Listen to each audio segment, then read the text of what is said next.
तो इस वक्त की बहुत ही बड़ी खबर आ रही है रशिया से, क्योंकि रशिया ने यूक्रेन के अंदर से होने वाले गेहूं की सप्लाई को रोक दिया है। और गेहूं की सप्लाई जैसे ही रुकी है, अमेरिका के अंदर अमेरिका को जो गेहूं है उसके रेट बढ़ने शुरू हो गए हैं। दोस्तों, यूक्रेन ने कितना गेहूं एक्सपोर्ट कर दिया है और इन महीनों के अंदर यूक्रेन से जो गेहूं निकला है वो दुनिया के गरीब देशों के अंदर नहीं गया है, दुनिया के अमीर देशों के अंदर गया है। और अब एक बार फिर से दुनिया के अमीर देश भारत और रशिया को कोसने वाले हैं कि गरीब देशों को गेहूं दो, गरीब देशों को गेहूं दो, क्योंकि यहां पर गरीब देश मारे जा रहे हैं। लेकिन जब समय था यूक्रेन से गेहूं गरीब देशों को भेजने का, तब इन अमेरिका वाले देशों ने सांप की तरह कुंडली मारकर यूक्रेन के गेहूं पर कब्जा कर लिया। क्या है सारा मामला? बहुत इंपॉर्टेंट न्यूज है, विद प्रूफ के साथ आज आपको बताने वाले हैं। और न्यूज सुनने के बाद आपको मजा ही आ जाएगा और आपकी नॉलेज में भी इजाफा होगा। तो शुरू करते हैं दोस्तों आज की इस वीडियो को।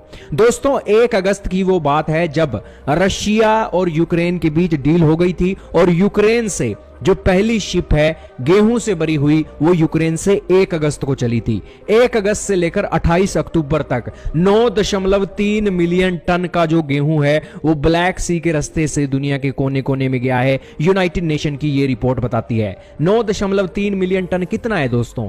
93 लाख टन जो एक फूड है वो सप्लाई हुआ है। दोस्तों, जब ये जंग नहीं चल रही थी ना रशिया और यूक्रेन की, तब यूक्रेन अपने देश के अंदर 1 महीने के अंदर 5 मिलियन टन यानी कि 50 लाख टन गेहूं भेजता था। लेकिन इस बार ये जो जंग चली है, इस जंग के अंदर अगस्त, सितंबर और अक्टूबर, ये 3 महीने हो गए मोटे मोटे। इन 3 महीनों में सिर्फ 9.3 मिलियन टन ही गेहूं यूक्रेन भेज सका है। अब क्यों इतना कम क्यों भेजा है यूक्रेन ने? क्योंकि दुनिया के देशों ने अपने शिप भी नहीं भेजे, क्योंकि उन्हें डर था कि कहीं उनके शिप के ऊपर अटैक ना हो जाए। क्योंकि यूक्रेन वाले भी अपने ड्रोन के चलते रशिया की शिपों को निशाना बना रहे हैं और रशिया बौखलाया हुआ कुछ ना कुछ कर ही सकता है। दोस्तों, आप ये जानकर हैरान रहोगे कि यूक्रेन ने जितना गेहूं सप्लाई किया ना, उस सप्लाई के अंदर अमीर देशों का हिस्सा 40% का है। आपके सामने यूनाइटेड नेशन की रिपोर्ट है जिसके अंदर बताया गया है कि सितंबर महीने में लोअर इनकम कंट्रीज को यूक्रेन ने जो ये सप्लाई की है, इसके अंदर सिर्फ 30% जो सप्लाई है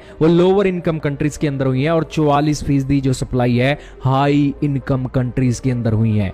दोस्तों, इससे आप अंदाजा लगा सकते हो कि अमीर देशों को जा रहा है यूक्रेन का गेहूं।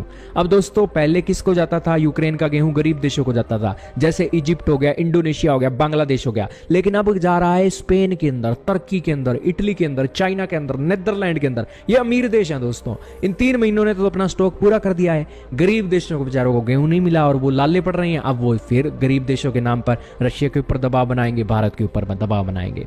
दोस्तों, ये जो एक कॉरिडोर बनाया गया था ना, यूक्रेन से गेहूं सप्लाई होगा दुनिया के कोने में, ये सप्लाई हुआ था तुर्की की एक मध्यस्थता के बीच में। तुर्की, रशिया और यूक्रेन ने एक बात कही थी कि 310 नॉटिकल माइल तक एक लंबा रास्ता होगा और 3 नॉटिकल माइल वो एक चौड़ा रास्ता होगा। इसी रास्ते से ही जो शिप है वो जा सकती हैं और कोई रास्ता नहीं है। अब ये जो एक सख्त टिप्पणी थी ये हुई थी, लेकिन अभी हाल ही में यूक्रेन ने क्या किया, अपना एक ड्रोन अटैक कर दिया रशिया की शिप के ऊपर।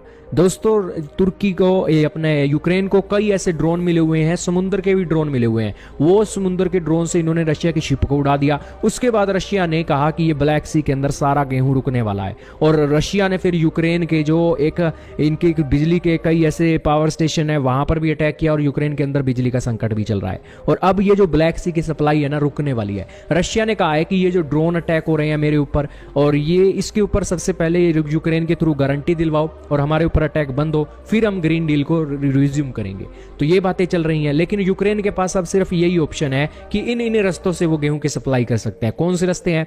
यूक्रेन पोलैंड के रास्ते भेज सकता है, लिथुआनिया के रास्ते भेज सकता है, रोमानिया के थ्रू अपना एक गेहूं भेज सकता है। लेकिन ये जो सप्लाई है ना, खर्चा भी बहुत पड़ता है और ये सप्लाई में टाइम भी बहुत लगता है और ना इनके पास इतनी फैसिलिटी है।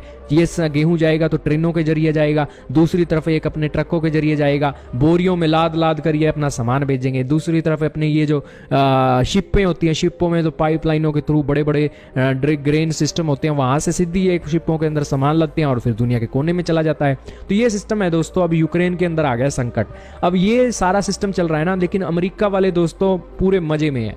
अमेरिका के अंदर गेहूं का जो प्राइस है वो बढ़ गया है और आपके सामने प्रॉपर आंकड़ा चल रहा है कि पहले क्या रेट था और अब जब रशिया ने ये फैसला लिया है तो रेट क्या है। दोस्तों, दुनिया के अंदर गेहूं के रेट ना 6% बढ़ गए हैं और इसके अंदर अमेरिका का जो हिस्सा है एक बहुत बड़ा है, क्योंकि अमेरिका का गेहूं दुनिया के अमीर देशों में ही जाता है। अमेरिका अपना गेहूं गरीब देशों को बहुत कम देता है और अब जब अमेरिका के गेहूं का भी रेट बढ़ गया है तो अमेरिका को भी फायदा पहुंच रहा है। दोस्तों, अमेरिका के ऊपर कभी उंगलियां नहीं उठेगी कि अमेरिका दुनिया के गरीब देशों को गेहूं भेजे। उंगलियां उठेंगी तो भारत के ऊपर उठेंगी, रशिया के ऊपर उठेंगी। ये है दोगली नीति जो अब चलने वाली है गेहूं के ऊपर।